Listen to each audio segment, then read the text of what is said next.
नमस्कार, मी नितेश बाळकृष्णाजी कराय, संचालक Phoenix career development academy Wardha, bullet चालू घडामोडी या पुस्तकाचे लेखक आपल्या सर्वांचे स्वागत करतो। फिनिक्स अकॅडमी वर्धा या आपल्या यूट्यूब चॅनलवर। बेपोट्यो लक्ष द्या, आता अवघ्या 10 दिवसावर आपली परीक्षा येऊन ठेपली आहे। 8-10 दिवसात आपली कंबाईनची पूर्व परीक्षा, ग्रुप बी ची MPSC ची पूर्व परीक्षा तोंडावर येऊन ठेपली आहे। सारे पोटे कातावल्यासारखे अभ्यासाला भिडले आहे, पण सगळ्यात महत्त्वाचं टेन्शन पेपरच्या दिवस आहे। सारा खेळ एका तासाचा आहे। वर्षभर कितीक बी घासा, पण त्या एका तासात जर तुमचा सत्यानाश झाला लेको। आता पहिले लक्ष द्या, पहिले PSI ची पूर्व मुख्य फिजिकल इंटरव्ह्यू, STI ची पूर्व मुख्य इंटरव्ह्यू आणि SO ची पूर्व मुख्य आणि इंटरव्ह्यू, असा वेगवेगळ्या पॅटर्न होता।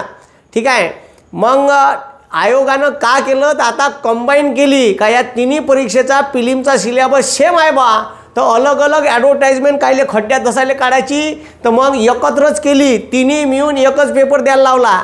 आता जर वर्षभरात 3 परीक्षा जर झाल्या ना पोट्ट्याच्या, म्हणजे PSI ची वेगळी याड तर वेगळ्या फॉर्म, ठीक आहे, STI ची वेगळी, जर कदाचित त्याले PSI चा पेपर नाही जमला लेखाले, तर तो STI मध्ये चान्स मारे, त्याले 1 चान्स राहे, 2 चान्स राहे, पुन्हा SO ची एक वेगळी परीक्षा राहे।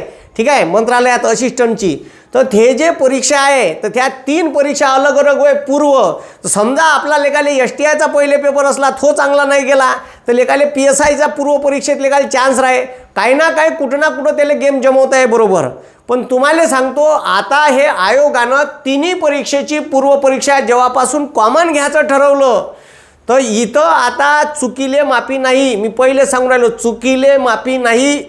एकाच पेपरमध्ये जर ह्या पेपर भसकला, तर पूर्ण वर्षभर पुन्हा रेगोट्या ओढा लागते। थेच पुस्तकं, थोच अभ्यास, थेच लायब्ररी, जिथचा घाम तिथं जिरते। म्हणून ठीक आहे, जो परीक्षा आता आपला कंबाईनचा पेपर आहे 11 तारखेला, ठीक आहे, तो पेपर पद्धतशीर प्रेमानं कसा सोडवायचा आणि सारा खेळ त्या पेपरवर आपला डिपेंड आहे पुरा। आता मागच्या वर्षी परीक्षा झाली नाही आणि या वर्षी परीक्षा आता होणार आहे, तर ही या परीक्षेचा आपला रिझल्ट कसा आणता येईल, पेपरचं मॅनेजमेंट बऱ्याचशा लोकांना जमत नाही। आजच्या पेपरमध्ये थेच पाहणार आहे आपण। ठीक आहे, PSI, STI, SO combine group B ची पूर्व परीक्षेची रणनीती।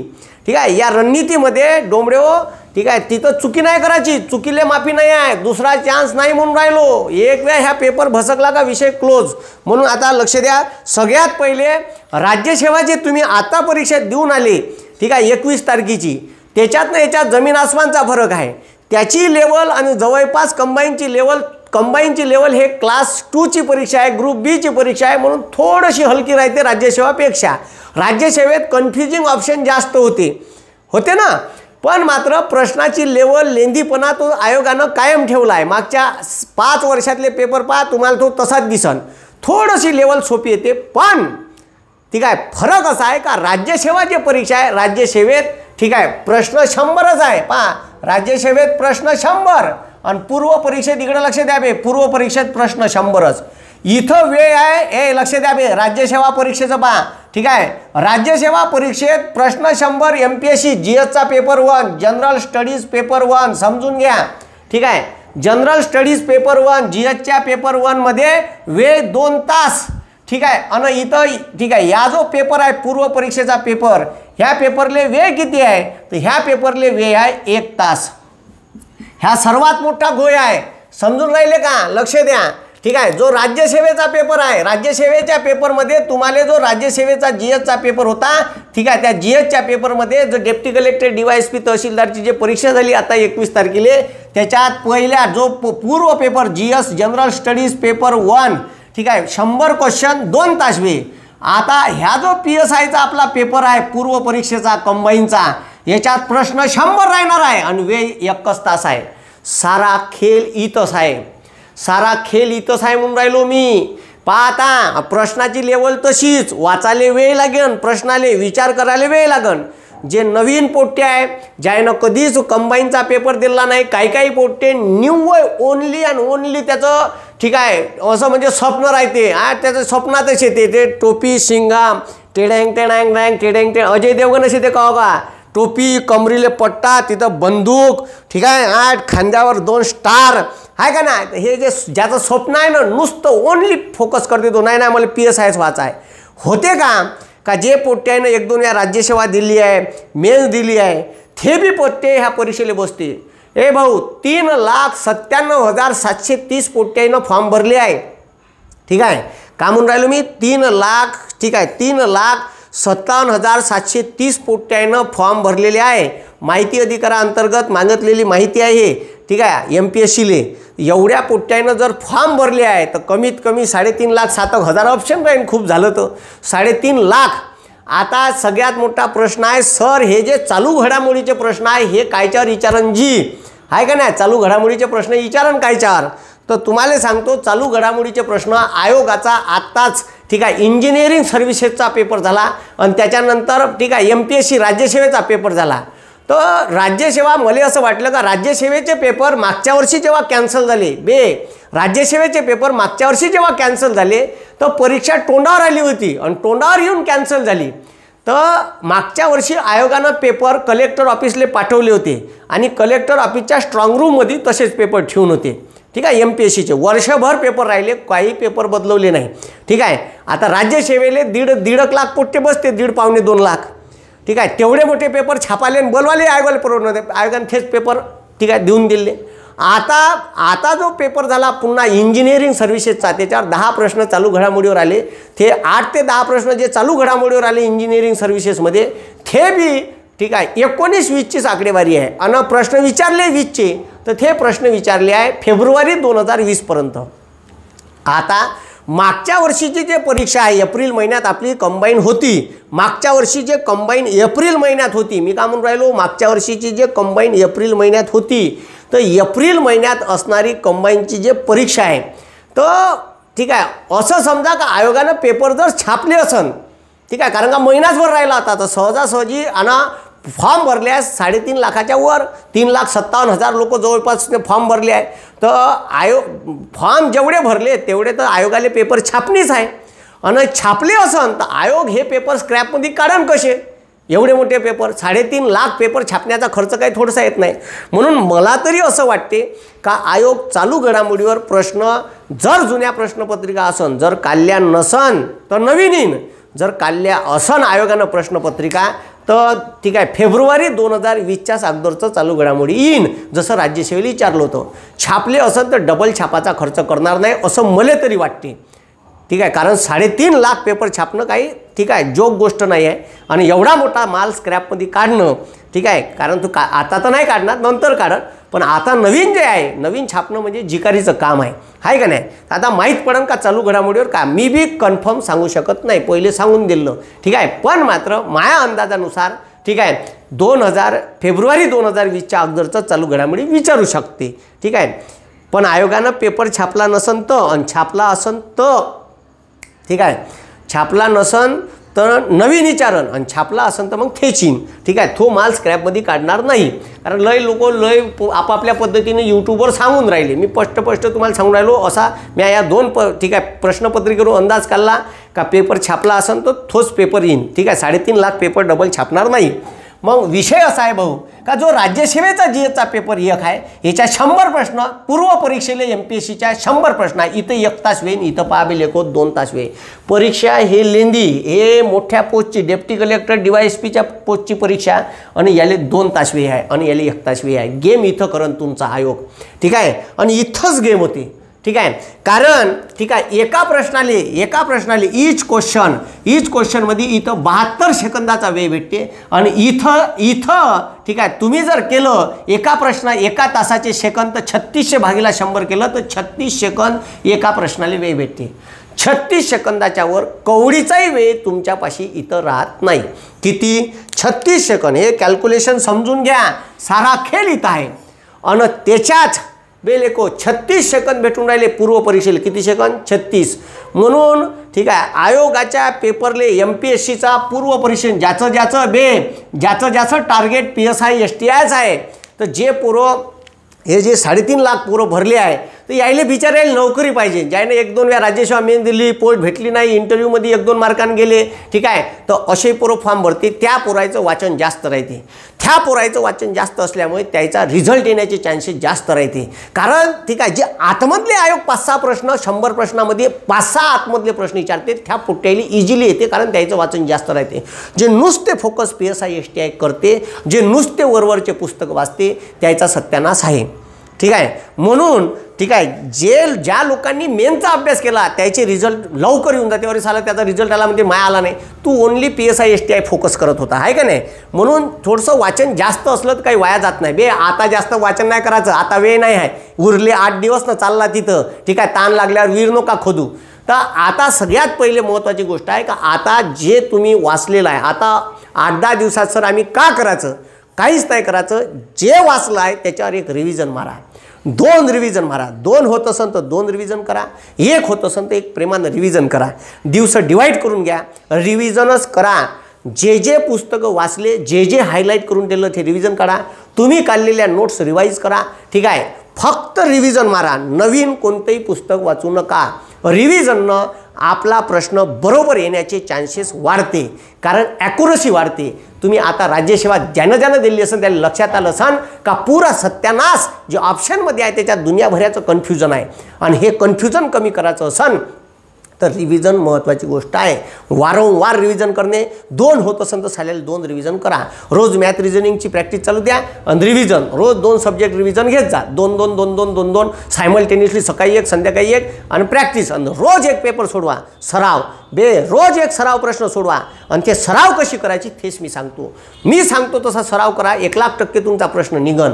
ठीक आहे, प्रश्नपत्रिका बिलकुल नाही तर तुम्हाला सांगतो सगळ्यात मोठा प्रश्न आहे का पोट्टे तुम्ही पाहिजा पेपर झाला का पोट्टे 12 वाजा टेमलं त्याचे ते अबे माय यार 20 प्रश्न राहिले बे, अबे माय यार ठीक आहे 50 प्रश्न, ठीक आहे 15 प्रश्न राहिले बे, अबे मला हे 12ही येत होते बे, पण मला वेळच नाही पुरला.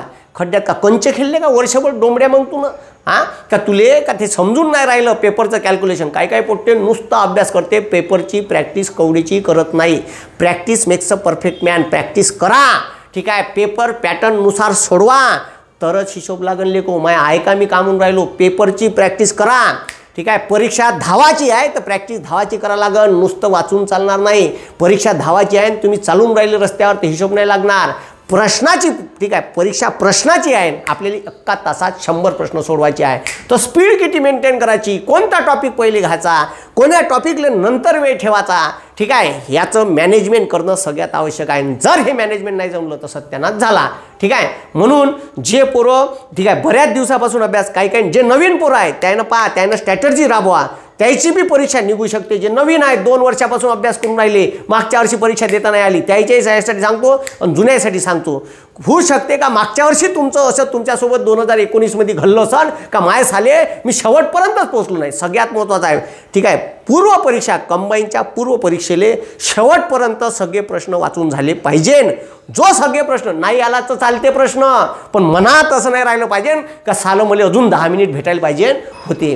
तर हे काऊन असं होते काही लोकांसोबत, तर त्याची बी मी गंमत सांगतो तुम्हाला का हे तुमच्यासोबत असे किस्से होऊ शकते. असे झालं नाही पाहिजे. असं झालं तर मग त्या दिवशी तुम्हाला माझे भाषण आठवण, माझे लेक्चर आठवण, हे लक्षात ठेव जा. म्हणून ठीक आहे, ह्या 2 परीक्षा राज्यसेवा आणि पूर्व परीक्षेचं कंपॅरिझन समजून घ्या पहिले का याच्यात काय आहे आणि त्याच्यात काय आहे.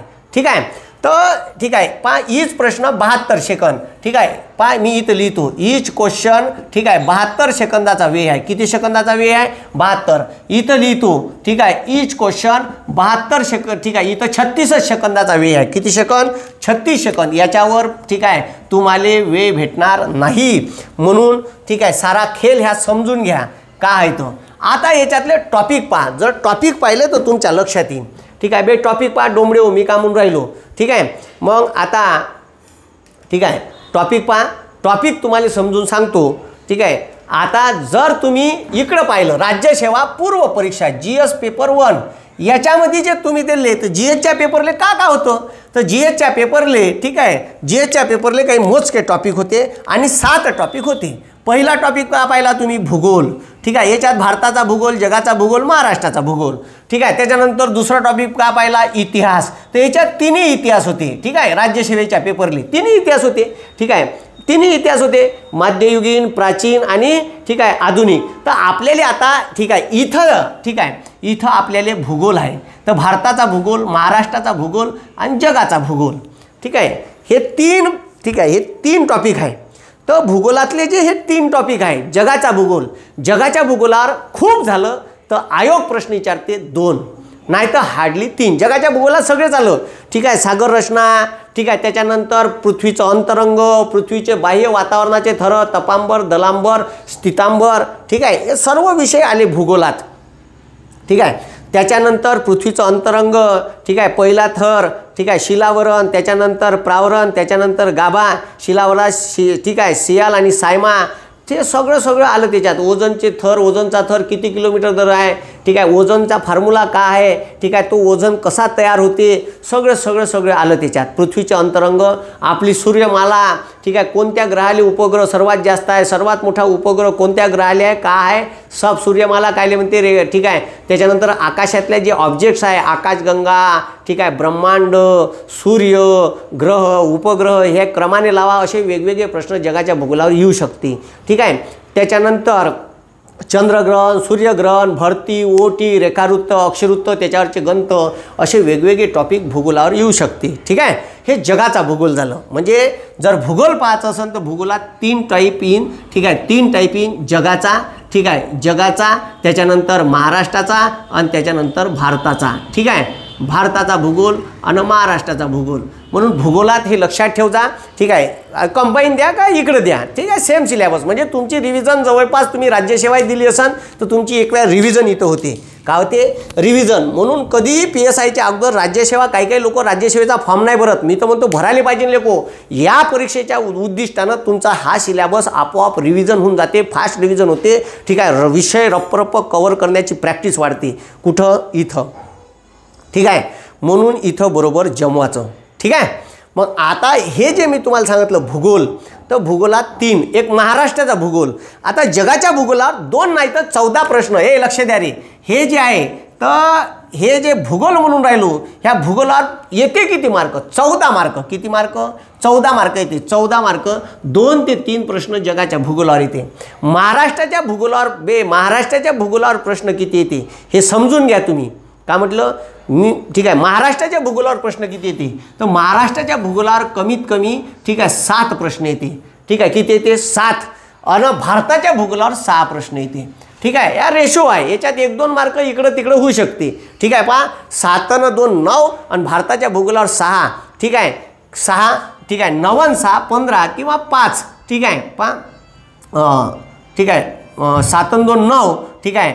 त्याच्यानंतर 9 आणि 5 14, 5 प्रश्न भारताच्या भूगोलावर, ठीक आहे. तर हे असं सायमल्टेनियसली 1-2 मार्क इकडं तिकडं चेंज होते. म्हणजे जगाच्या भूगोलावर 2, ठीक आहे. भारताच्या भूगोलावर 5 आणि महाराष्ट्राच्या भूगोलावर सर्वात जास्त 7 प्रश्न, ठीक आहे. म्हणून महाराष्ट्राचा भूगोल बरोबर करायचा, ठीक आहे. आता कधी 1-2 मार्क इकडे काही त्याचं सांगता येत नाही, पण 14 प्रश्न भूगोलावर येईन म्हणजे येईन. किती प्रश्न, 14. हे ठरून आहे, हां, हे ठरून आहे. राज्यसेवेत तसं ठरून नाही. राज्यसेवेत का 20 विचारते, का 22 विचारते भूगोलावर, का 17वरच राहते. त्याच्यामुळे राज्यसेवेत कन्फर्म सांगता येत नाही, पण कंबाईनले कन्फर्म 14 प्रश्न येते, ठीक आहे. बरोबर टॉपिक ठरली आहे. त्याच्यानंतर मग इथं इतिहास होता, इथं प्राचीन गिचीन होता, तो काही करायचं काम नाही, ठीक आहे. जर तुम्हाला PSI STI करायचा आहे तर तुम्हाला, ठीक आहे, दुसरा टॉपिक आहे इतिहास, ठीक आहे. काय आहे, इतिहास. लक्ष द्या बे. मग इतिहास हा जो टॉपिक आहे याच्यात आधुनिक भारताचा इतिहासच आहे. ईस्ट इंडिया कंपनीची स्थापना, ठीक आहे. ईस्ट इंडिया कंपनीची स्थापना, का म्हटलं मी, ईस्ट इंडिया कंपनीच्या स्थापनेपासून तर भारत स्वातंत्र्य होतपर्यंत त्याच्यात भारताचे, ठीक आहे, बंगालचे गव्हर्नर जनरल आले. तो बंगालचा गव्हर्नरले, ठीक आहे, बंगालचा गव्हर्नर जनरल बनवलं. मग बंगालच्या गव्हर्नर जनरलने भारताचा गव्हर्नर जनरल बनवलं. मग भारताच्या गव्हर्नर जनरलने व्हाईसराय बनवलं राणीच्या जाहीरनाम्यानुसार 1858च्या. तर हे जे व्हाईसराय झाले यानं कोणतं कार्य केलं, ठीक आहे. द्विदल शासन पद्धती कोण लागू केली, ठीक आहे. दुहेरी शासन पद्धती कोण लागू केली, कायमधारा पद्धत कोण लागू केली, रयतवारी पद्धत कोण लागू केली, हे सर्व प्रश्न आले त्याच्यात. कोणत्या व्हाईसरायच्या काळात कोणते कायदे झाले, कोणत्या सुधारणात्मक घडामोडी झाल्या, हे सर्व व्हाईसरायचे कार्य प्लासीचं युद्ध, बक्सारचं युद्ध, ठीक आहे. त्याच्यानंतर इंग्रजांना कुठं वकारी स्थापन केल्या, कोणाकडून परवानगी घेतली, जहांगीर राजाकडून घेतली का कोणाकडून घेतली, त्याची परवानगी घ्यायला कोण इंग्रज अधिकारी आला होता, ठीक आहे. त्याच्यानंतर ठीक आहे हे जे 1857चा उठाव झाला, ह्या उठावात ठीक आहे कोण कोणाविरुद्ध लढलं इंग्रज अधिकारी, त्याच्यावर प्रश्न येते. त्याच्यानंतर ठीक आहे त्याच्यानंतर आपल्याला प्रश्न कायच्यावर येते, ठीक आहे. तर त्याच्यानंतर पहा मी का म्हणून राहिलो, ठीक आहे. तर इतिहासावर प्रश्न येताना मग त्याच्यानंतर समाजसुधारक आहे. आता समाजसुधारक हे पेपरमधून काढले म्हणजे नाही आहे, पण इतिहासात समाजसुधारकावर प्रश्न येते. 2 प्रश्न ठीक आहे 2 ते 3 प्रश्न समाजसुधारकावर येते. म्हणून महाराष्ट्राचे 5 समाजसुधारक करायचेच भाऊ. एक ठीक आहे डॉक्टर बाबासाहेब आंबेडकर, महात्मा फुले, शाहू महाराज, कर्वे आणि गोपाळ गणेश आगरकर, हे 5 लोक करायचे. बाकीचे लोक तुम्हाला इतिहासात भेटून जातील. लोकमान्य टिळकराव, राष्ट्रीय काँग्रेसचे अधिवेशन, राष्ट्रीय काँग्रेसच्या कोणत्या अधिवेशनात कोणता निर्णय झाला, ठीक आहे. कोण महत्त्वाचे अधिवेशन झाले त्याचे अध्यक्ष होते, ठीक आहे. 1917च्या अधिवेशनाला कोण अध्यक्ष होतो, ठीक आहे. 1905च्या अधिवेशनाचे कोण अधिवेशन होतं, ठीक आहे. सर्व अधिवेशन, पहिल्या अधिवेशनाचे अध्यक्ष कोण, पहिले मुस्लिम अध्यक्ष कोण, पहिले ठीक आहे ख्रिश्चन अध्यक्ष कोण, पहिले इंग्रज अधिकारी कोण अध्यक्ष झाले राष्ट्रीय काँग्रेसचे, राष्ट्रीय काँग्रेसचं सर्वाधिक काय राहिलेलं अध्यक्ष, राष्ट्रीय काँग्रेसनं आपल्या अधिवेशनात महत्त्वपूर्ण घेतलेले निर्णय, ठीक आहे. हे सर्व गोष्टी इतिहासात विचारते. भारत स्वातंत्र्य होतपर्यंत इंग्रज सरकारनं जे कायदे केले त्या कायद्यातल्या शिफारशी, ठीक आहे. इंग्रज अधिकाऱ्याला कोण प्राथमिक शिक्षण सक्तीचे व मोफत याची मागणी कोण केली होती, ठीक आहे. कोणत्या कमिशनच्या समोर केली होती, ते हंटर कमिशन होय का कोणतं होय, ते कोण्या वर्षी आलं होतं, ह्या साऱ्या गोष्टीचा सारासार. त्याच्यानंतर भारतातल्या ज्या ठीक आहे भारतातल्या ज्या क्रांतिकारी चळवळी होत्या त्या विचारते. सामाजिक ठीक आहे संघटना विचारते, कोणत्या संघटना कोण स्थापन केल्या त्यानं काढलेले पुस्तकं, ठीक आहे. त्याच्यानंतर स्वातंत्र्य चळवळीतले वृत्तपत्र, ठीक आहे. कोण अमृत बाजार काढलं होतं, ठीक आहे. त्याच्यानंतर कोण ठीक आहे वंदे मातरम काढलं होतं, कोण तलवार नावाचं काढलं होतं, ते कायच्यासाठी काढलं होतं, गदर चळवळ कुठं चालू झाली होती, ठीक आहे. त्याच्यानंतर आझाद हिंद सेनेची स्थापना कोण केली, आझाद हिंद सरकारची स्थापना कोण केली, सेना म्हणलं का रासबिहारी बोस, सरकार म्हणलं का ठीक आहे सुभाषचंद्र बोस, कुठं केली होती, ठीक आहे. कोणते इंग्रजांचे बेट आपण जिंकून घेतले सुभाषबाबूनं, ह्या साऱ्या गोष्टी आपल्याला परीक्षेत विचारते, ठीक आहे. त्याच्यानंतर भारताला स्वातंत्र्य द्यासाठी कोण घोषणा केली इंग्लंडच्या संसदेत, कोणाची सत्ता आली होती इंग्लंडमध्ये दुसरं महायुद्ध झाल्यानंतर, आहे का नाही, मजूर पक्षाची सत्ता आली होती. ह्या साऱ्या गोष्टी आपल्याला इतिहासात विचारू शकते. ह्या साऱ्या गोष्टी मी ज्या तुम्हाला सांगितल्या त्या इतिहासावर विचारते. म्हणून इतिहासावर सुद्धा 14 मार्क आहे. तो आधुनिक भारताचाच इतिहास आहे, ठीक आहे. आपल्याला कोणताही इतिहास जुना पाहायचा नाही, मुघल साम्राज्याचा इतिहास नाही, ठीक आहे. हे हडप्पा संस्कृती काहीच नाही. तर ह्या गोष्टी रिव्हिजन करा. रिव्हिजन मस्ट आहे. तुमच्यापाशी वेळ कमी आहे, वारंवार रिव्हिजन करा, ठीक आहे. हे रिव्हिजन जर बरोबर तुम्ही केली, ठीक आहे. म्हणून इथं राज्यसेवा परीक्षेत इतिहासाबद्दल काही सांगता येत नाही, ठीक आहे. किती काही प्रश्न येऊ शकते, किती काही म्हणजे 20, 22, 23, कधी 17, कधी 15, कधी 18, ठीक आहे. इथं ठरून नाही, पण इथं 14 मार्क ठरून आहे. किती मार्क, 14 मार्क, ठीक आहे. मग त्याच्यानंतर ठीक आहे इथं तिसरा टॉपिक पॉलिटी म्हणजे राज्यघटना. आता आपल्याला काही अमेरिकेची राज्यघटना अजिबात शिकायची नाही. आपल्याला शिकायचं आहे कॉन्स्टिट्यूशन ऑफ इंडिया. का शिकायचं आहे डोंबडेव, का शिकायचं आहे कॉन्स्टिट्यूशन ऑफ इंडिया, ठीक आहे. हा आपण पार्ट पहिला पाहून राहिलो. का पाहून राहिलो, पार्ट पहिला कंबाईनचा, ठीक आहे. तर प्लॅनिंगचा पार्ट पहिला लक्ष द्या, ठीक आहे. तर पॉलिटी आहे राज्यघटना. तर हे जे राज्यघटना आहेत, ठीक आहे. तर आता लक्ष द्या, तिसरा पेपर, ठीक आहे. तिसरा टॉपिक आहे राज्यघटना, ठीक आहे. इथं घेतो, ठीक आहे. तिसरा टॉपिक राज्यघटना, ठीक आहे. तर राज्यघटना आपल्याला काही अमेरिकेची शिकायची नाही. आपलीच इथं धुता सरत नाही तर कुठं अमेरिकेत शिकायला जाता बे. आपले तर इथं आमदार खासदारातला डोंबडेव काही पोट्याले फरक नाही माहीत राहत. आमदार कुठं बसते तर तो म्हणते राज्यसभेत ना, खासदार कुठं बसते तर लोकसभेत. असं वाटते का कुचकू मारावं लेखाले. असे बयाड पोट्टे आहे आपल्या इच्छे. खासदार आमदारातला फरक नाही. काही तर पोट्टे मी पुण्यात गेलो त्याला माहीत नाही का विदर्भ महाराष्ट्रात आहे. ती चंद्रपूर गडचिरोली म्हणलं का त्याला वाटते का नक्षलवादीच राहते तिथं, आम्ही माणसं राहते तिथं लेखा बयाडा. असे बी पोट्टे आहे. चंद्रपूर गडचिरोली म्हणलं का ते म्हणजे आला बी एखादा गडचिरोली पोरगा त्याच्याकडं पाहण्याचा दृष्टिकोनच वेगळा आहे. फर्ग्युसन कॉलेजमध्ये जर एखादं पोट्टं गेलं ना तर त्याच्याकडं असं डोळे वटावर पाहिजे का ह्याच तर नक्षलवादी नाही व्हायच्या मग आम्ही माणसं होईन ते का तिथं का डुकरं राहून राहिले का गडचिरोली चंद्रपूरमध्ये आहे. असे पोट्टे आहे बुवा. आता का सांगावं तुम्हाला, म्या पाहिले ते आता आमचे 1-2 सोबती होते गडचिरोलीचे तिथं. तर राज्यघटना तर आपल्याला राज्यघटनेच्या सुरुवातीपासून, आता राज्यघटनेची सुरुवात तर इंग्रजांनं जे कायद्याची व्यवस्था भारतात आणली का त्यानं कायद्याचं राज्य का असते हे शिकवलं, नाही तर राजेशाहीच होती. हो ठीक आहे, हुजूर मेले आका, ठीक आहे, सांगा कोणतं काम करू, चुकलं का फटके, राजाच आपल्या मनानं निर्णय दे, आहे का नाही. हे राजेशाहीची पद्धत जाऊन कायद्याचं राज्य का असते, लोकशाही जगाले इंग्रजांनं शिकवली, ठीक आहे. तर ते आपल्याला शिकवली कारण आपले लोक तिथं शिकायला गेले, तिची लोकशाही पाहिली, तिच्या लोकांचे मूलभूत अधिकार पाहिले, ठीक आहे. किती लोकांना मूलभूत अधिकार आहे, स्वातंत्र्य आहे, आपली तर वारंवार गळचेपी करते ना आपल्यावर सोटाही पण नव्हती. तर ते लोक तिथून शिकून आल्यावर त्याला वाटलं का आपल्याला काही स्वातंत्र्य नाही भारतात, इंग्रज नुसते आपल्याला गुलामासारखे राबून राहिली.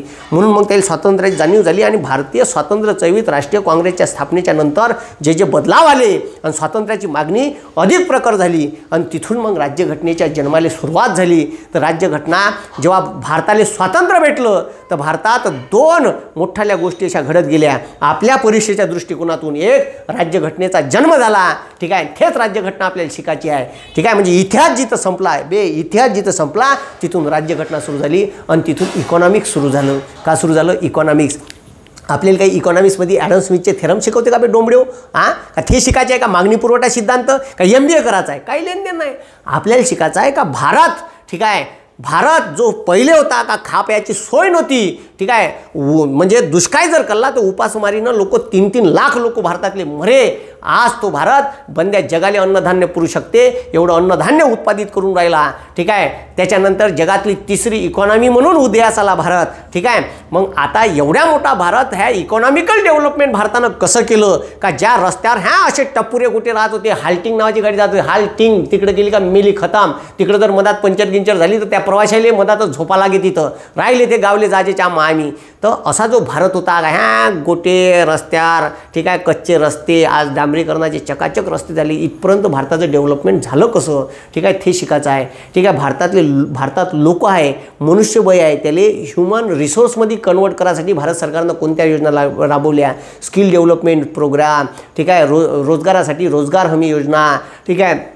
त्याच्यासाठी रोजगार हमी कायदा केव्हा झाला, त्याच्यानंतर ठीक आहे भारतातली बेरोजगारी किती आहे, बेरोजगारीचं प्रमाण किती आहे, भारतातलं दारिद्र्य रेषेखालील लोकांचं प्रमाण किती आहे, त्याच्यानंतर दारिद्र्य रेषेखालील लोकांचं प्रमाण मोजण्यासाठी नीती आयोगानं कोणत्या समित्या स्थापन केल्या, त्या समितीनं ठीक आहे कशी आकडेवारी दिली, ठीक आहे. त्याच्यासाठी आधारभूत वर्ष कोणतं वापरलं आहे का नाही. त्याच्यानंतर NSSO नॅशनल सॅम्पल सर्वे ऑर्गनायझेशन, ठीक आहे, ही डाटा जमा करते भारत सरकारचा सांख्यिकीय माहितीच्या आकडेवारीसाठी, घरोघरी फिरते. त्याच्यानंतर लोकसंख्येचा डाटा खूप महत्त्वाचा असते, ठीक आहे, जे दर 10 वर्षांनी मोजते. त्याच्यावर भारत सरकार भविष्य आपलं ठरवते का आता आपल्याला समोर प्लॅनिंग का करायचं आहे.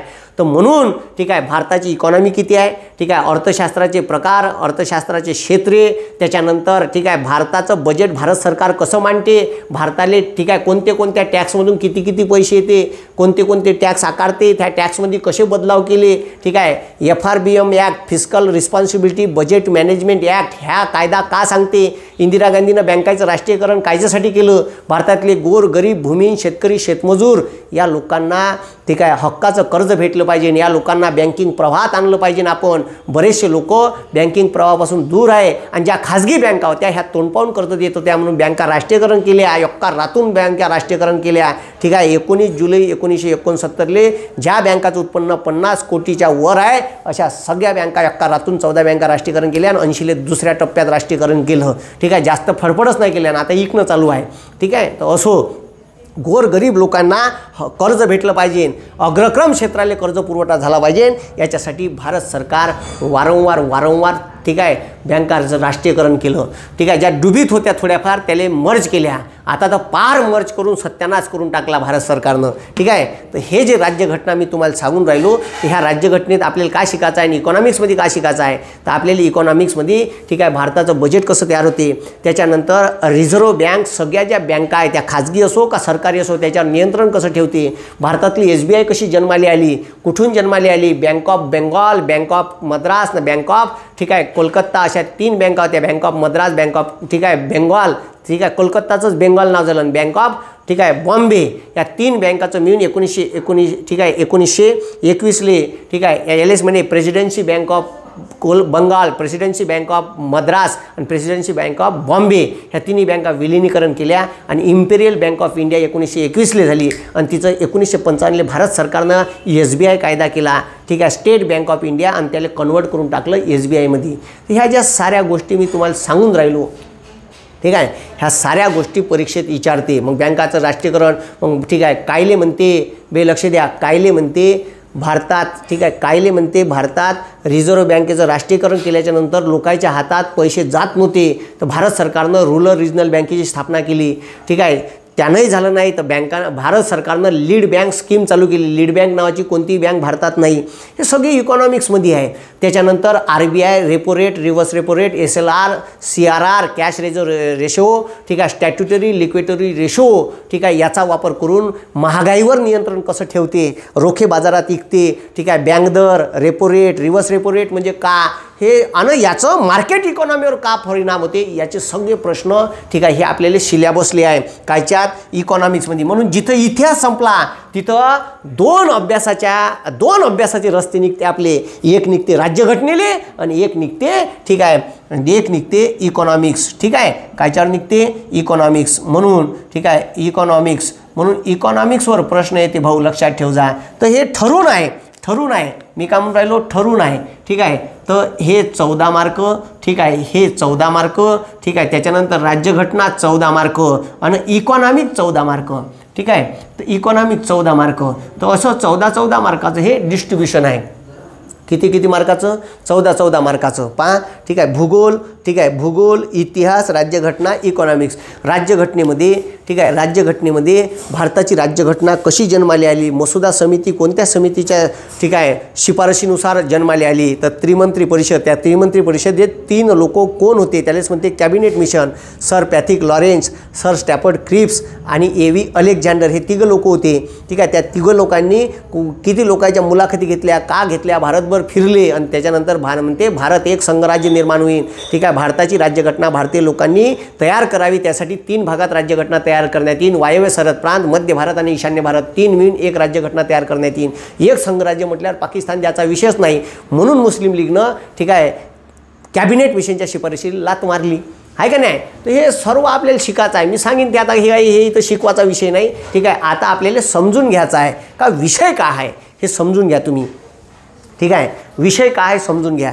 तर इतिहास 14 मार्क, राज्यघटना किती मार्क, राज्यघटना 14 मार्क, इकॉनॉमिक्स 14 मार्क. तर ह्या राज्यघटनेत भारतीय राज्यघटनेचा उदय, मूलभूत अधिकार, भारतीय राज्यघटनेवर परकीय राज्यघटनेचा काय प्रभाव आहे, कोण्या देशाकडून काय घेतलं, त्याच्यात बदल करून आपण घेतलं काय, जशान तसं कॉपी पेस्ट नाही केलं, आपल्या परिस्थितीनुसार त्याच्यात चेंजेस केले, ठीक आहे. मग मूलभूत अधिकार घेतले आपण. ते मूलभूत अधिकार फ्रान्स आणि ठीक आहे, फ्रान्सच्या स्वातंत्र्याचे संबंध आणि अमेरिकेच्या स्वातंत्र्याचा जाहीरनामा याच्यावरून घेतले. मार्गदर्शक तत्व हे कोणाकडून घेतलेत, आयर्लंडकडून घेतले. त्यानंतर राज्यघटनेत इंदिरा गांधीनं 42व्या घटनादुरुस्तीनं मूलभूत कर्तव्य टाकले. भाग 4 कलम 51 नवीन जोडलं मधात, कारण 4 नंतर 5 भाग होतात, त्याच्या मधात चुकणं टाकून दिलं, ठीक आहे. तर 10 मूलभूत कर्तव्य भारतीय लोकांनी या देशाप्रती काय कर्तव्य असायला पाहिजे ते सांगितले, आहे का नाही. तर हे जे 10 मूलभूत कर्तव्य सांगितले ते हे राज्यघटनेच्या भाग 4 मध्ये आहे का नाही. तर हे इंदिरा गांधींनी 42व्या घटनादुरुस्तीने टाकले, हा नवीन भाग जोडला राज्यघटनेत. तर ह्या साऱ्या गोष्टी आहे, कोणत्या घटनादुरुस्तीने कोणता भाग जोडला, कोणतं कलम कॅन्सल केलं, कोणतं जोडलं, ठीक आहे. राज्य ठीक आहे, ठीक आहे. त्याच्यानंतर लोकसभा आणि विधानसभा, ठीक आहे, याचा जो मतदारसंघाची पुनर्रचना, याच्यानंतर याच्यासोबत कोणत्या घटना दुरुस्त्या झाल्या, ठीक आहे. ह्या सगळ्या गोष्टी आपल्याला आयोग विचारते, ठीक आहे. म्हणजे ठीक आहे, सगळ्याच गोष्टी आल्या त्याच्यात. भारताची संसद, लोकसभा, राज्यसभा, राष्ट्रपतीचं कार्य, पंतप्रधान व मुख्यमंत्र्याचं कार्य, संसदेचं कार्य कसं चालते, राज्याची विधानसभा, विधान परिषद, राज्याचं मंत्रिमंडळ, राज्याचा राज्यपाल, त्याचे कार्य, त्याची नेमणूक, ठीक आहे, हे सगळे आलं. त्याच्यानंतर भारताचा controller and auditor general of India, संसदेची सगळ्यात महत्त्वाच्या 3 समित्या आहे पैशाच्या बाबतीच्या. एक आहे पब्लिक अकाउंट समिती, पॅक, ठीक आहे. त्यालाच म्हणते लोकलेखा समिती, त्यालाच म्हणते लोकलेखा समिती, इंग्लिशमध्ये पब्लिक अकाउंट समिती. पॅक नाही, तो 90चा नाही होय डोंबडेव, ठीक आहे. Pack public account committee. त्याच्यानंतर ठीक आहे, त्याच्यानंतर दुसरी गोष्ट आहे तिथं, ठीक आहे, बजेटची समिती, अंदाजपत्रकीय समिती आणि एक आहे सार्वजनिक लेखा समिती, ठीक आहे. तर आता लक्ष द्या, हे सार्वजनिक भारत सरकारच्या ज्या पब्लिक अंडरटेकिंग कंपनी आहे PUC, याच्यात किती पैसे खर्च झाले, किती वापरले, ठीक आहे, याचा सर्व हिशोब ठेवते. तर हे सगळे आपल्याला त्याच्यात आहे. त्याच्यानंतर भारताची आयात निर्यात फिस्कल, ठीक आहे, त्याच्यानंतर भारताचं जे बजेट जाहीर करतो त्याच्यात फिस्कल डिफिशिट येते, म्हणजे खर्च, ठीक आहे, उत्पन्न आहे थोडंसं आणि खर्च आहे जास्त, म्हणजे ठीक आहे 10,000 उत्पन्न आहे आणि 12,000 खर्च करून राहिला, 2,000 रुपयाचं डिफिशिट पडलं ना, त्याला म्हणते फिस्कल डिफिशिट. बजेटमध्ये जे भारत सरकार धोरण राबवते, बजेटमध्ये ज्या योजनेमध्ये पैसे खर्च करते, या भागावर या मंत्रालयावर त्या मंत्रालयावर या कामावर त्या कामावर तिजोरीत येणार किती हे सांगते, ठीक आहे, तिजोरीत येणारे पैसे आणि खर्च करणारे पैसे याचं जे बजेटमध्ये मूल्यमापन भारत सरकार मांडते, ठीक आहे, त्यालाच म्हणते, ठीक आहे, राजकोषीय धोरण, इंग्लिशमध्ये म्हणते फिस्कल पॉलिसी. मग भारत सरकार फिस्कल पॉलिसी बजेटमधून मानते, तर RBI दर 2 महिन्यानं, ठीक आहे, आपली मॉनिटरी पॉलिसी चेंज करत राहते, बदल करत राहते, ठीक आहे. तर ते repo rate, reverse repo rate, SLR, CRR, ठीक आहे, बँक दर, रोख्याची खरेदी विक्री, याच्यातून आपली मॉनिटरी पॉलिसी मांडते, त्याला मराठीत म्हणते मौद्रिक धोरण. तर हे सगळे आपल्याला इकॉनॉमिक्समध्ये आहे. आयात निर्यात, टॅक्सेशन, ठीक आहे, कोणता टॅक्स कलेक्ट करते, का करते, आता GSTमध्ये बदल झाले, GST कोणत्या घटनादुरुस्तीने लागू केला, किती वेळा घटनादुरुस्ती केली, ठीक आहे, केव्हा लागू केला, हे याच्यावर वारंवार प्रश्न येते, ठीक आहे. बँका राष्ट्रीयकरण, बँकाचं कार्य कसं चालते भारतात, ठीक आहे, भारतामध्ये, ठीक आहे, भाग भांडवल कसं उभं केलं जाते, ह्या साऱ्या गोष्टी आपल्याला परीक्षेतून विचारते भाऊ. म्हणून बरोबर पाचन बरोबर जमवायचं, त्याच्यात सत्यानाश झाला पाहिजे नाही, मी पहिले सांगून राहिलो, ठीक आहे. तर हे, ठीक आहे, 4 टॉपिक आपण इकॉनॉमिक्सपर्यंत पाहिले, ठीक आहे, समजून घ्या. आता इकॉनॉमिक्सपर्यंत पाहिले तर 4 टॉपिक, ठीक आहे, इकॉनॉमिक्स. त्याच्यानंतर 5वा टॉपिक, ठीक आहे, पहा, इकॉनॉमिक्स झालं, त्याच्यानंतर करंट, चालू घडामोडी, ठीक आहे, करंट आहे. तर हे करंटवर काय आहे तर व्हिडिओ बराच मोठा होईल, ठीक आहे. याच्यानंतर आपण समोरच्या लेक्चरमध्ये टू बी कंटिन्यू करू, व्हिडिओ बराच मोठा होईल, ठीक आहे. पुढच्या भागात आपण याच्या समोरचं लेक्चर पाहू, 2 पार्टमध्ये पाहू, ठीक आहे. रेकॉर्डेड व्हिडिओ आहे म्हणून माझ्या मोबाईलमध्ये मावणार नाही, अपलोड करायला प्रॉब्लेम जाईल, म्हणून पोट्यो समजून घ्या का हे वाचायचं का, कशावर फोकस करायचा. आणि दुसऱ्या भागात मी सांगणार आहे का पेपर सोडवायचा कसा 1 तासात, ठीक आहे. त्याचंच मॅनेजमेंट पाहू आपण दुसऱ्या भागात. धन्यवाद. आजच्या दिवस इथंच थांबतो, ठीक आहे. पुन्हा लगेच दुसरं लेक्चर अपलोड करतो उद्या. जय हिंद, जय महाराष्ट्र.